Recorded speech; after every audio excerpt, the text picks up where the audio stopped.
Now, Jeff still believes in paper, which confuses me. Just because the technology is old doesn't mean it's bad. It just means it's old. Proven. Stop picking on my paper, both of you. No, He's supporting your paper. Quiet, please. I have a fountain pen in my pocket. Oh, you and I are going to get along great. I have a large collection. I do. Fountain pens? Yes. Wow. I do math and. You do math and pens? Yes. All right, I got to go. In 4, 3, 2.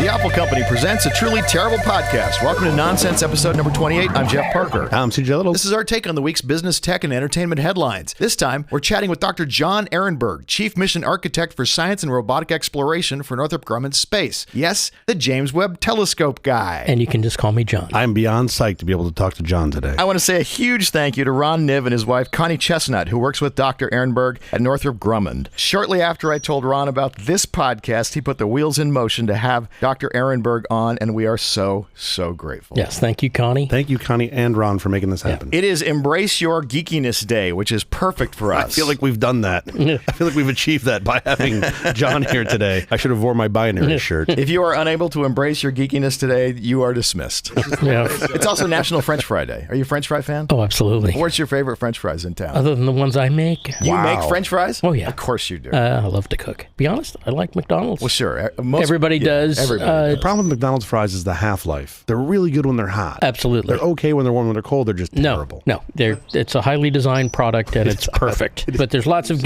good ones around town. Give me your top three. Islands. Islands, yeah. Which, of course, the bottomless feature is achieved. Mm-hmm. My favorite deli in Santa Monica and Froman's is good. Then the one I haven't had. The next one. Always leave room. I like that. We'll round table this. I was not actually expecting Dr. Arenberg to be here. He is actually a little bit early, so I'm excited he is here. So we're just going to include him in the beginning of the show. How's your week going? I mean, we made it through the work week, and now I'm on the work weekend, and so I get to do whatever I want, like things like this, and the fun part of my job, the fun problems, and I don't have to do the training and all the rest of it, and I can go home and do some math problems and pay attention to my wife. In pen. I've heard you do them in cats. pen. Yes, I do. All of them in pen. Yep. How's your week going, CJ? Well, I'm not doing my math problems in pen, so I'm not as well as it could be. Yep. I'm just glad I've got my voice back after last episode, after my allergy attacks. I did not sleep a wink last night. Oh, you were so excited. You know how kids don't sleep when they're going to go for their first day of school? Yeah. I remember. People before they get married, they don't sleep before their wedding because they're so excited. This was my night for for that. Yes. I grew up in the middle of nowhere. Mm-hmm. We had a World Book Encyclopedia my parents bought. We had the 1968, the 50th, the beautiful green and white with the gold. That's what we had. I read it cover to cover. But literally memorized everything about planets and stars. I was obsessed. I loved to read that.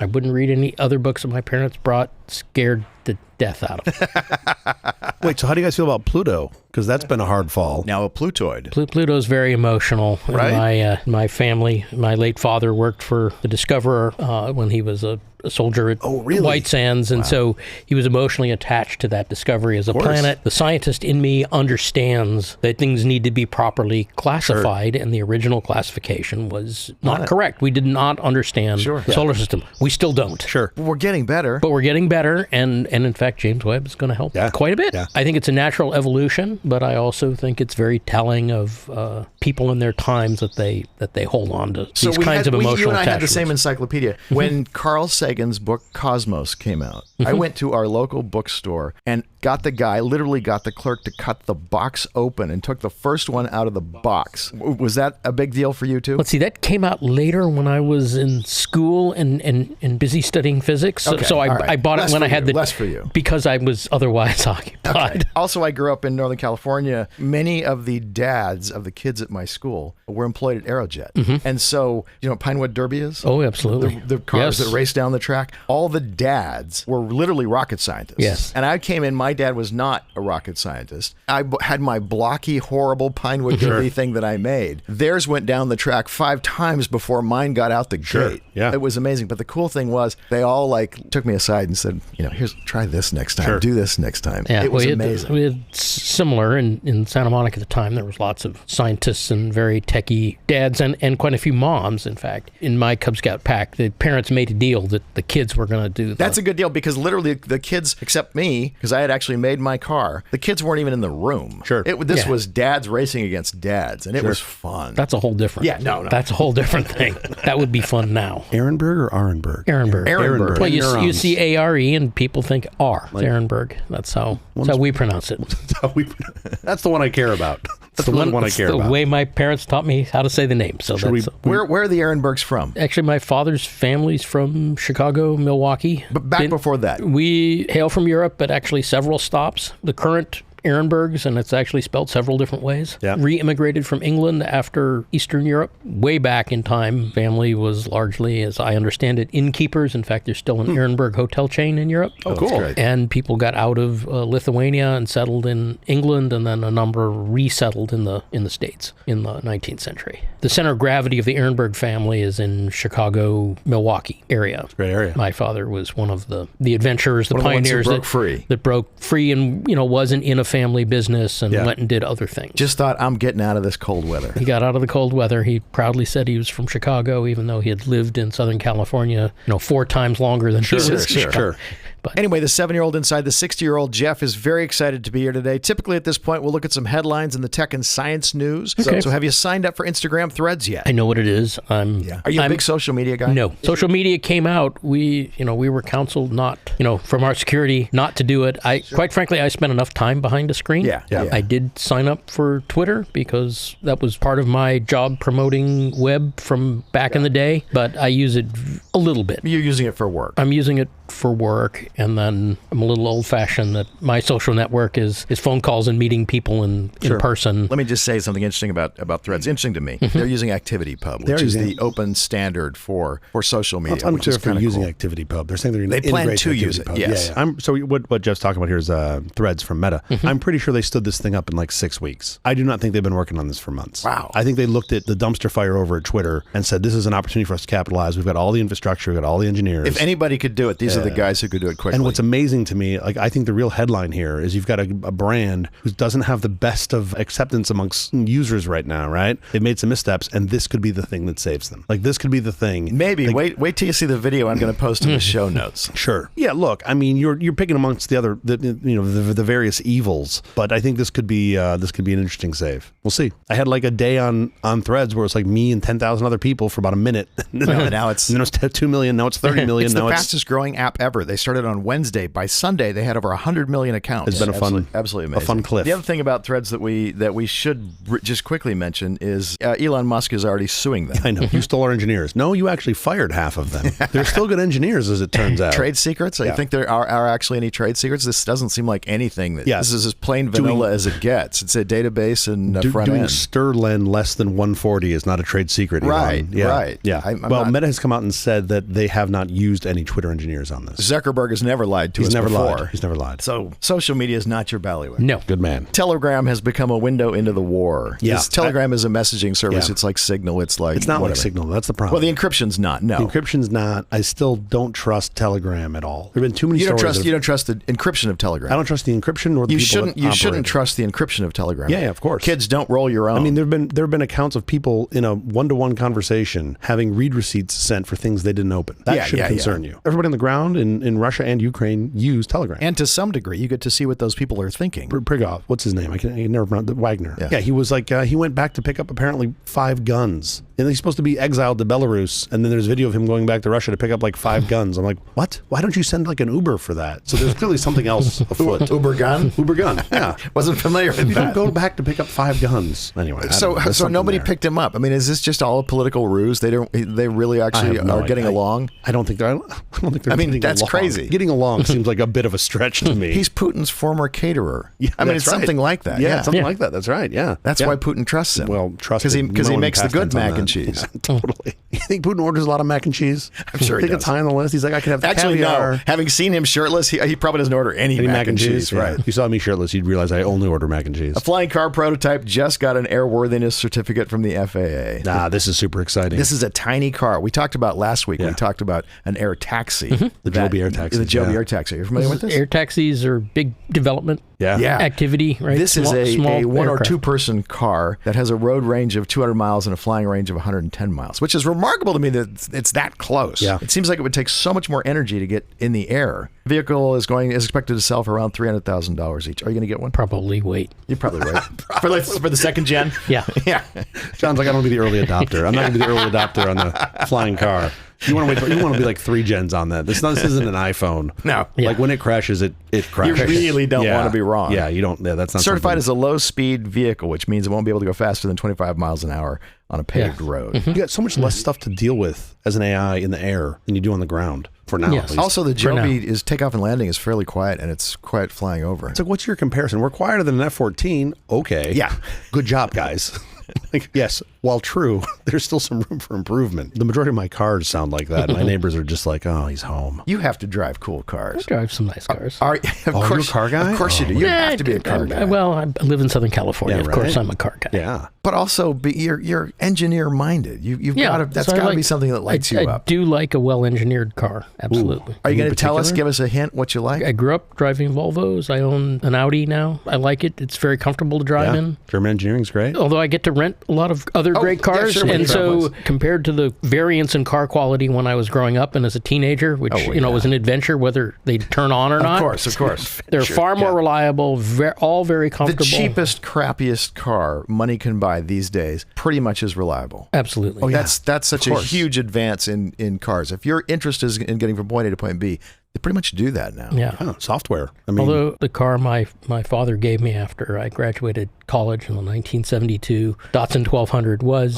fun. I could repair it with a C-clamp or duct tape or whatever it took. Sure. And that car just But drove. you can't your current cars you can't repair yourself. You don't flash your own chips. Oh no! I mean, you go and raise the hood, and it's a solid black box. It's a big black box. yeah. I know when another engineer has said, "Don't touch this unless you know." it's pretty clear. Unless you know what you're doing. Yeah. Especially when your Audi has like 3 levels of plastic you have to take off, and each one says, "Do you really know what you're doing?" And you take it off, and you're like, I don't know. Yeah, it's very clear that the 3 fluids that you're allowed to put in the Clearly car. marked at the front. Your Audi probably doesn't have a dipstick. No, modern cars don't. And It at took me first a I was grumpy about that. Then I was like, oh. You have some old cars. Yeah. Do you have old cars? Are you a collector of any sort? not of cars. I don't have the Stamps. You room. still collect stamps? I have stamps. What got you into collecting stamps? My father and grandfather did it. You're a philatelist. I am a philatelist. I mean, Is that a stamp collector? Yes. Oh, I didn't know that. Yeah. Today I learned. big fancy name for stamp collector. What were your other hobbies as a kid? I was in the Boy Scouts, played sports, stamp What collecting. sports? What was your sport? Little League and soccer, and then track and field, and then I actually picked up powerlifting Oh, wow. in graduate school. And wound you up- still do that? I still train. I won the state championship a bunch Wow. of times. I won the nationals a couple of times.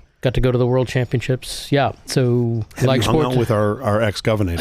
I have seen him in the gym. I'm not personally acquainted, but Sure. he's easy to recognize. Yeah, he's not hard to miss. It was always my problem with the movie Terminator was if you were going to make a Terminator, you wouldn't make him look like Arnold Schwarzenegger. You'd make him blend in. Blend in, totally. Right? Not- Yeah, but then that ruins the story. yeah, what's the story? It's in hard that? to raise Yeah, funding. totally. It's hard to raise funding for my version of the movie, isn't That's right. The beige Terminator. Okay, enough of our headlines. Up next, Dr. Jon Arenberg, Chief Engineer for the James Webb Telescope, is here. Now we're actually going to talk some James Webb. Are you okay if we start before James Webb? Sure. Okay, because there's things I want to know about leading up to James Webb, if that's good with you. Okay, and you can call me John still.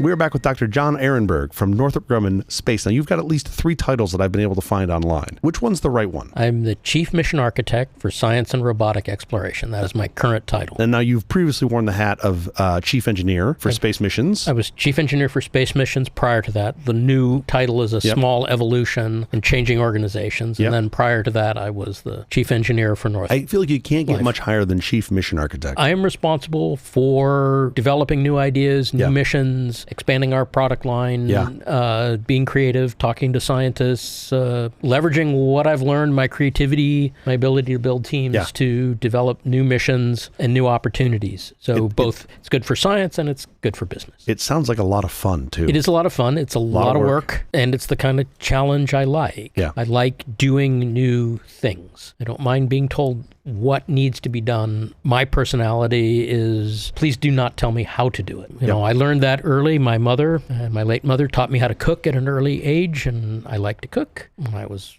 an adult and married, I would have my mother over quite frequently for dinner, and one day I was cooking something she had never even heard of, and when she was over my shoulder saying, "Oh, you're not doing this right," I said, Mom, go talk to your daughter-in-law and play with the cat. Get out the wooden spoon, and smack her on the wrist. And then I never did that. Much better son than that. Good. I politely suggested that she would have more fun. Excellent. But that was my realization that that's my personality type. Like any job, you want to lean towards things that emphasize your personality type. So, one of the things cooking has also taught me is it's not only a creative act, it's also an act of engineering. Yep. The fundamental requirement is get everything on the table at one time, hot or cold or in the right condition. Yeah. This is not easy. But that's not the science part of it. That's the business part of it. That's the organization part of it. And that's a big part of what we do as engineers. Yeah. Is all the parts ready to go at the right time with the right design, made in time, set back, and understand all that. And so it's given me a deeper insight to understand how profoundly human the act of engineering is. And it doesn't matter if it's as simple as a tuna fish sandwich lunch or as complicated as something like James Webb. Can I ask about some of the legacy NASA's great observatories? Sure. Hubble, Compton,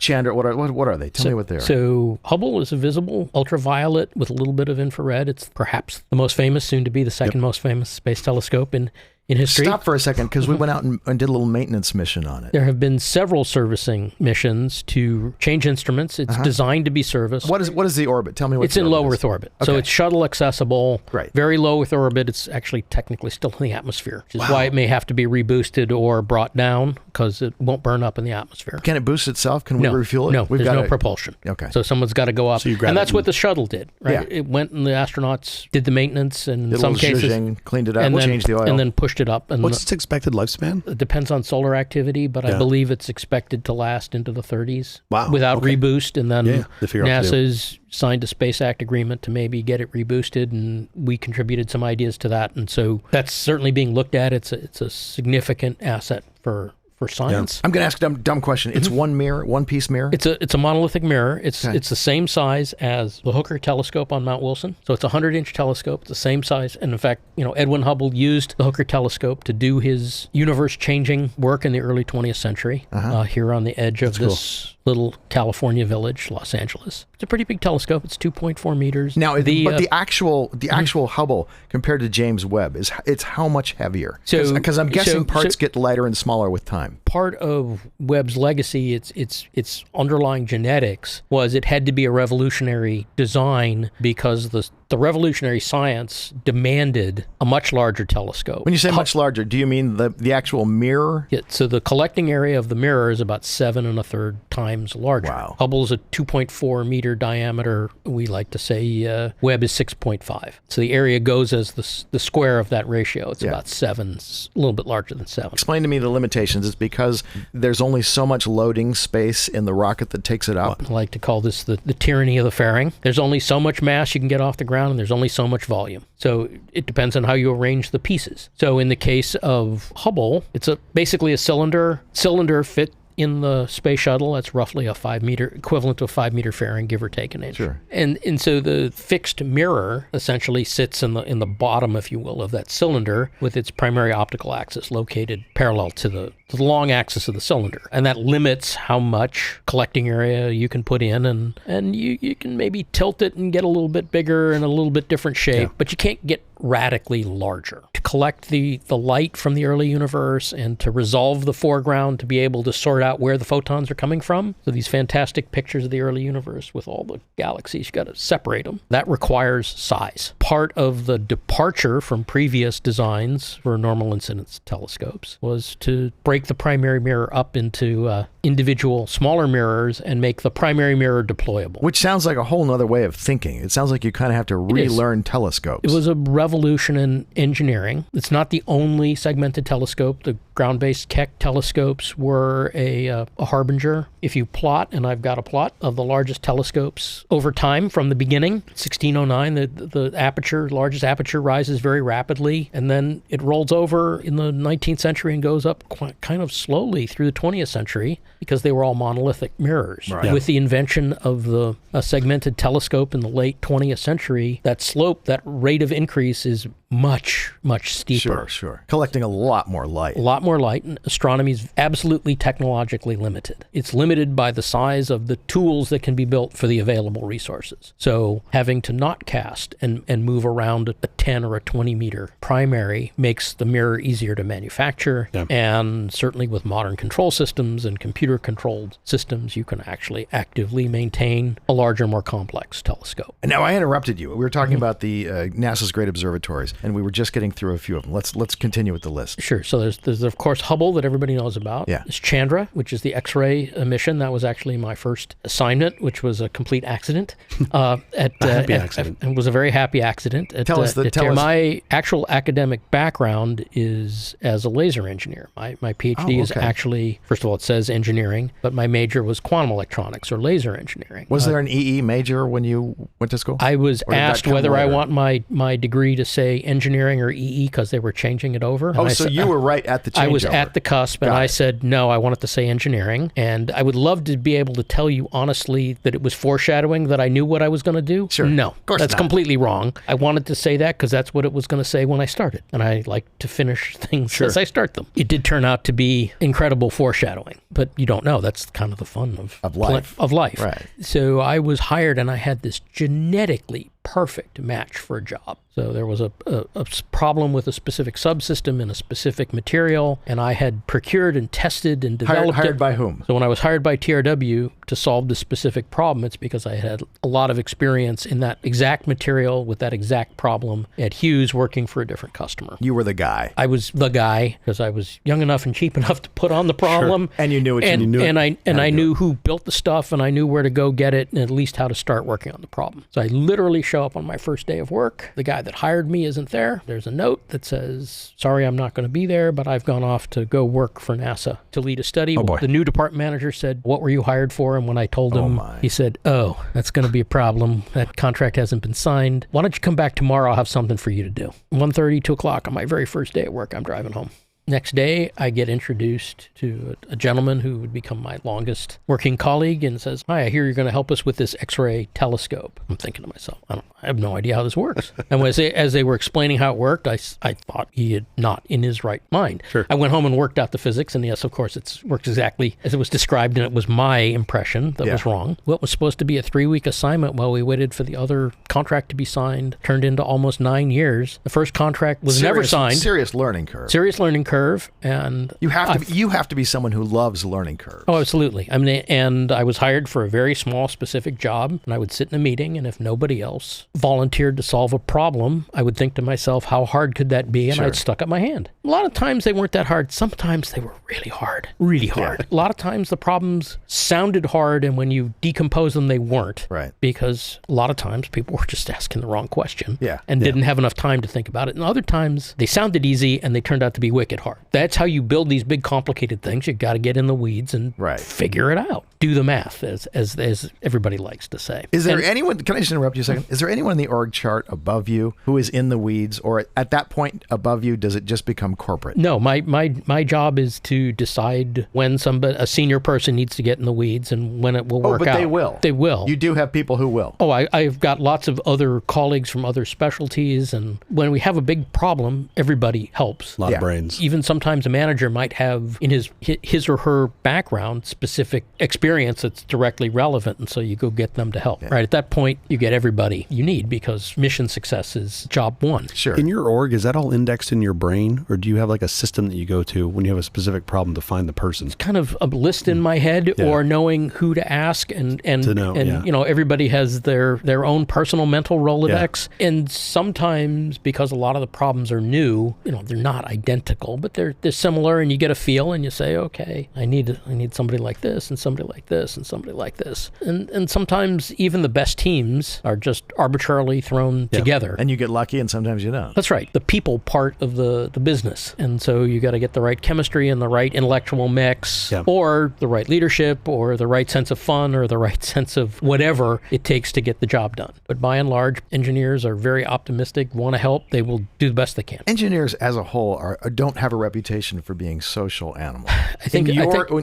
what you're doing, you have no choice. No, it's a highly social activity. I teach a class for some of the professional societies, and I literally have a slide in my class that says the people are the system. Yeah. The web works because all of the thousands of people that worked on it animated it with our efforts to make it successful, from the originators to the last person to touch it, to the managers, the administrators, people like Connie who manage the money, our contract administrators, even the lawyers, the scientists, the technicians. Everybody did their part, literally animated this group of inanimate pieces, put them in the right order, wrote all the right code, and now it's this amazing machine that you can type a few commands on a computer console in Baltimore. At Johns Hopkins? Johns Hopkins, where the management center is. At some time later, you get the raw data that turns into the amazing images and science that come out of it. They can whip this thing around with just a very little notice if there's something going on. Right. Like 48 hours, you can change the direction. It depends on when the regular fuel cost to that, though, right? There is. How much fuel was up there? So that we had to have a requirement for twice the required lifetime, so 11 years of fuel. And that's if the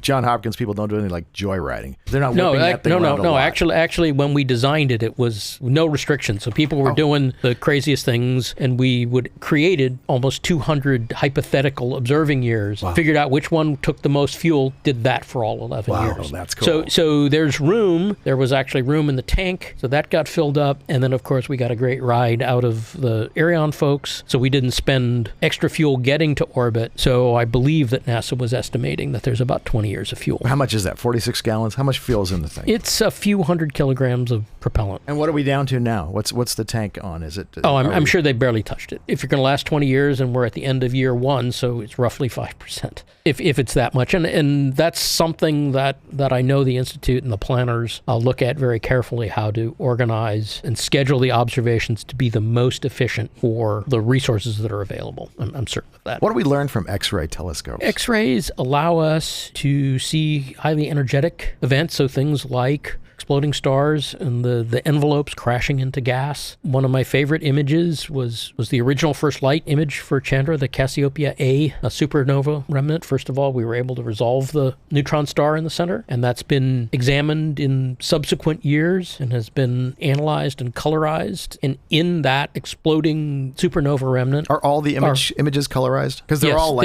outside. Yes. Well, first of all, X-rays have to be colorized to give them. In the case of the Cassiopeia A image that I'm thinking of, they've all been colorized by the typical elements that they give off. And so you are colorizing with some knowledge of what. Oh, absolutely. Should look. There is a reference to this. You're not making it up. No. The folks that do it very deliberately, very consistently to bring out the science content of the image or to make a point. They're taking lots of them. I don't think every image is colorized. Sure. So the ones that are released are the ones that are in focus and don't have a thumb in front of the lens. And that's right. When ET comes and leaves his thumb on the lens, that doesn't happen very often. But one of the things I love about the Cassiopeia A, and it's one of the backgrounds on my computer, is all the elements necessary for DNA are in that cloud. So when you talk about the search for life, the first step is you have to have the atoms. The elements, You have to have the elements. There they are. It's another window into the universe, and we know more about the physics because we understand what's happening at all wavelengths, not just visible or infrared or radio or gamma rays or other Which is why we need multiple telescopes. Correct. It's why we need a lot of telescopes. That's why we want to eventually image the whole electromagnetic spectrum. Yeah, right. Every layer of the onion, you're just like, okay, wait. And I would certainly be remiss in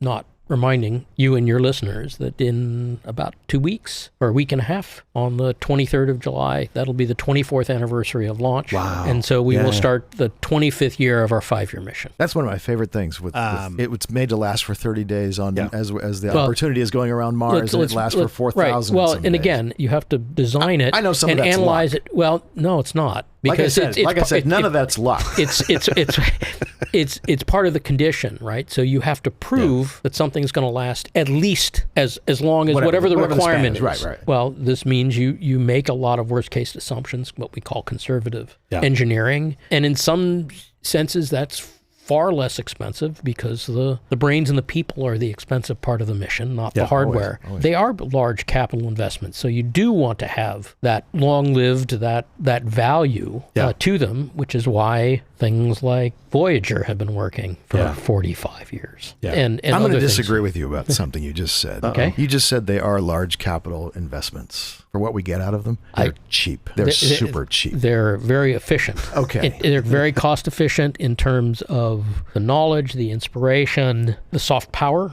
all of the good things that we do them for. Yeah. But I also want to convey that we try to be as responsible as we can to the resources. I'm not saying right? I'm not saying that in any way. So if I come along and say that they're not very expensive, it sounds like I'm downplaying it. I'm going to say it for you. We're going to come back. I'm going to ask Dr. Arenberg. I'm going to tell him something that makes me a little crazy about the space program. Okay. And you can call me John. Country. Thank you. I'm going to ask John, and you can talk me down, okay? Or don't. Maybe you don't. Maybe you agree with me. Okay. All right. So we'll come back and we'll do that. All right. Great.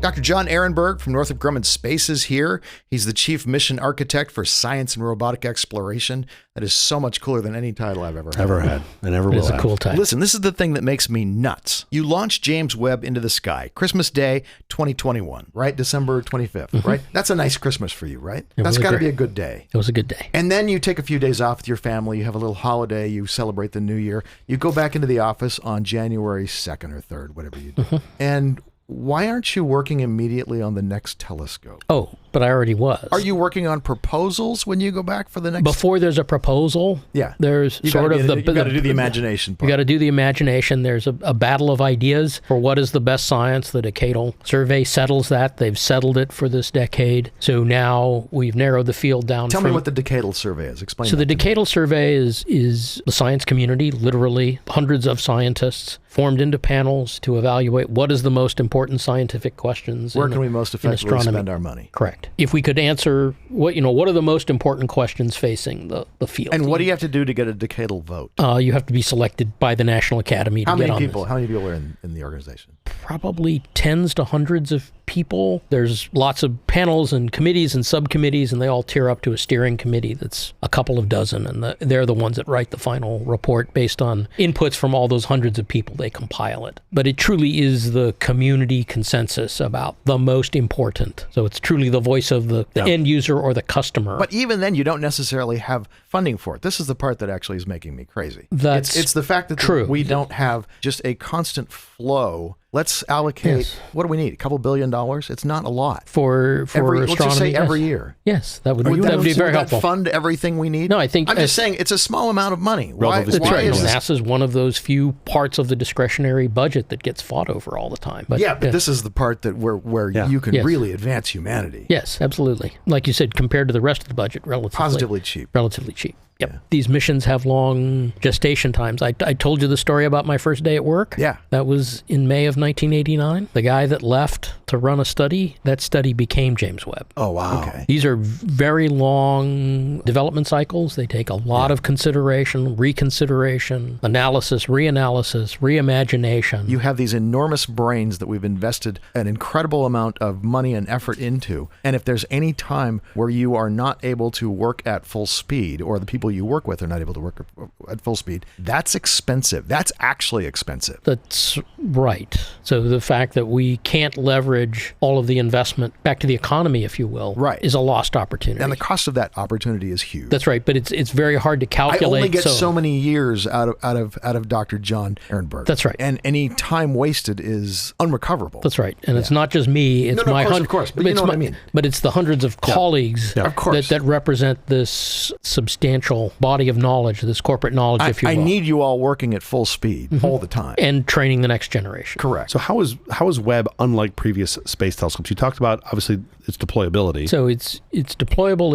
It's much lighter. So we were talking earlier about Hubble. Hubble is basically 11.1 metric tons. James Webb at launch was about 6.25. Wow. If you do the math in your head, it's about 15 times more efficient, specifically, for taking a square meter of telescope to space. Is there a Moore's law of resolution? Let's see. There's an ever-increasing demand. Of course. For science. People aspire to reach it. Right. In the case of Moore's law, it's kind of, you build it and they will come. Yeah. We are always looking for more efficient ways to be more efficient. See more. But there's no natural progression. I did mention the slope in the largest telescopes in the world, and actually we're kind of on it, so maybe there is a little bit of a Moore's law, but that changes with the technologies of how to realize these telescopes. So that hasn't flattened out as you've gotten to multi-segment mirrors? It's continued? No, I mean, if you look at on the ground Keck and on the large telescopes that are planned for later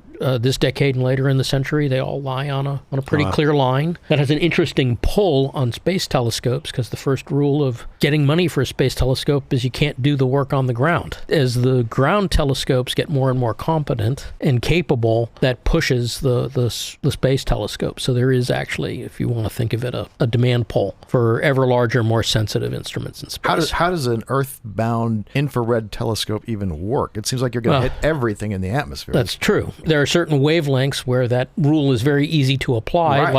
You can't do it from the ground. Of course. X-rays are a classic example. There was no X-ray science in the era of Galileo because you needed to get out of the atmosphere. So it's very much a 20th century, 21st century study. Some infrared you can do from the ground. Some of it you got to go to space for. Some visible you can do from the ground. Some of it you got to go to space for. And so that's part of this early mission design. What are the strengths of the systems? What can be done on the ground so you don't do it in space? And that's always changing. So this is part of this early mission formulation that we're doing now. What's made Webb unique for Northrop? I mean, obviously, that's probably a long list. But so it's the ability to apply a number of different technologies. Obviously, the large membrane sunshield is a singular advantage. Developing the systems to manage the complex system and model the performance is a significant advancement that we use throughout all of our products, very complicated products for our customer. The testing of it was meticulous, but it's in family with things we've done for our other customers. So it's very much a Northrop-like product in its complexity, its need to work when delivered and deliver on its promise. And very much when I get interviewed on launch day or thereafter, my tagline or my quote was, we kept our promise. We had been promising ourselves, the customers, the users, the taxpayers, humanity, that this telescope was going to work. And yes, it did. It could have blown up on the launch pad. That's part of the business. And that's 30 years of work just up in smoke. And then are you comfortable going in the next day and saying, okay, let's start the next one? Yeah. I mean that's part of the business. It hasn't happened to me, but I certainly grew up on those stories. Right. But no one should feel any shame if that happens. You pick up and you start the next day and you go again. That's the nature of the business. You have to be unafraid. You can't be paralyzed by that fear, right? Which is why some people are drawn to this business or certain parts of the business and other people aren't. Like any super team, right? You get people who are attracted by the necessary skills to achieve that job, and they get it, whether it's a group of Navy SEALs or a group of engineers or a group of super doctors or a group of super lawyers or whatever. And I think those teams all have that similar dynamic, so I've found my niche. What else is at L2? So these 5 points, called the Lagrange points, orbit together around with the Earth. So what that does is that orbiting allows... the sun. Orbiting the sun with the Earth. There are other satellites. L2 is actually a very large area. Our orbit is about 5 400,000 by 800,000 kilometers. So it's not crowded like low Earth orbit. So the L2 orbit, 94 million miles from the sun, if it was just dropped into an arbitrary point, would orbit in 374 days and eventually drop away. Because of where it is, it orbits basically 365 days. Same orbit period as the Earth, and that allows to easily phone home. The Earth is in the same place basically all the time. We have an orbit with no eclipses, so we have full sun, full power all the time, constant environment. The sun shield is high attenuation, it's not infinite. And the little thing that most people don't mention, because it's subtle physics, is L2 is not stable. Yeah. So unless you maintain the orbit, eventually you drift away. This is what the extra fuel is for on board. Does so that keep you in L2? The fuel is for managing momentum and for station keeping. So yes, those two things, but the station keeping is relatively small compared to the momentum. So if you look very carefully, there's that little funny sail at the end of the sun shield. Yeah. And that's for what we call the aft flap or the trim tab. And that was for balancing the center of pressure with the center of gravity to maximize that fuel usage. Wow. Amazing. Part of, I'll call it the Webb revolution, is the so-called passive cooling. The very iconic, I would say beautiful sun shield is the difference. It creates essentially a primordially dark shadow that the telescope lives in. The orbit allows us to hide the brightest objects in the sky, the three brightest, the sun, the Earth, and the moon. It's light pollution that we need to keep away from the telescope. Other light, if it were to come over, it would heat things up. It's easy just to say don't. Right. It's the simplest analysis. If it doesn't happen, I don't have to worry about it. So we keep the sun, the Earth, and the moon hidden by the sun shield. No eclipses, so we don't have to carry a big battery. So we're saving weight. In fact, Webb was only on its battery for 45 minutes in its whole lifetime. Wow. Why was it on its battery for 45 minutes? Because you have to disconnect from ground power, and during powered flight, the solar array can't be out during the flight, during powered flight. And then as soon as we separated, if you look at the beautiful Ariane movie from the rocket cam, you'll see the first thing that comes out is a solar array. Once we did that, you're good to go. That was good. That's when I got up and went to bed. Now looking to the future, tell me about habitable worlds. Exoplanets in general astrophysics. This is the top. Exoplanets are planets that are not in our in our solar system. Or orbiting other stars. Its prime mission is to characterize 25 Earth-like extrasolar planets. So one of the first things we have to do is, okay, how likely are they? How many stars do we have to survey? How big a telescope? So the decadal has made a guess at what that might be, but we got to go and do the details and use the newest science to go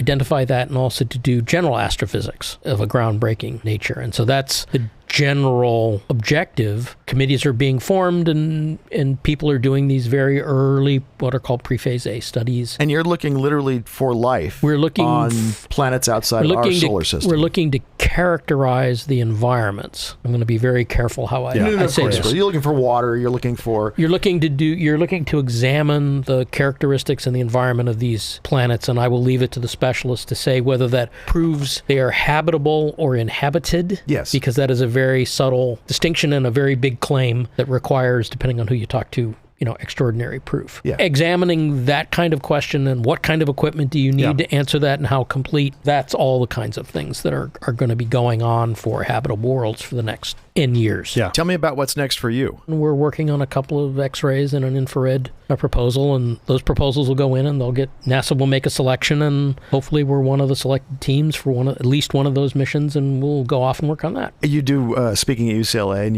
you do science fair stuff. So I was going to ask you, you see a lot of students. The future's bright, right? Absolutely. They're different than my generation. Different doesn't mean better or worse. But you want them to be. Absolutely. You want them to be. Well, they're a product of their time, just like I am and everybody else is. They're creative, have the same attitudes of, yes, I can help. Yes, I can do it. How hard can this be? And so I'm very optimistic. All right, we have to get out of here, but quickly before we go, Dr. Arenberg, have you seen or read anything good this week? Actually, I'm reading a fascinating biography of an old engineer, John Houbolt. Known for what? How would we know? He was the person who argued for the lunar orbital rendezvous, which was ultimately the architecture that landed Neil Armstrong on the moon. Wow. And it's particularly important because that was not the prevailing idea of the management, and he stuck to his guns. I'm reading the story of his courage, professional and otherwise, in proffering this solution as the right answer to get Neil and Buzz on the moon, but to meet President Kennedy's challenge. So that's what I'm currently reading. Very cool. The time went by by too fast, but that's the episode. Thank you for joining us for all this nonsense, a truly terrible podcast from The Awful Company. Visit us on the web at nonsense.productions. I'm CJ Little. I'm Jeff Parker. I'm Jon Arenberg. If you like this program, please follow, download, subscribe, and like at Apple and Google Podcasts, Amazon Music, iHeartRadio, or our favorite, Overcast, wherever you get your podcasts from. Podcastindex.org. Special thanks to our floor director, Josh Niv. Thanks, Josh. He's our favorite Clippers and Angels fan. And thank you again to Dr. Jon Arenberg. We could not be more grateful for you stopping by. Thank you for the opportunity. And another thank you to Connie Chestnut and Ron Niv for making it all happen. It's been a lot of fun. We'll be here every Thursday morning for more nonsense. Join us.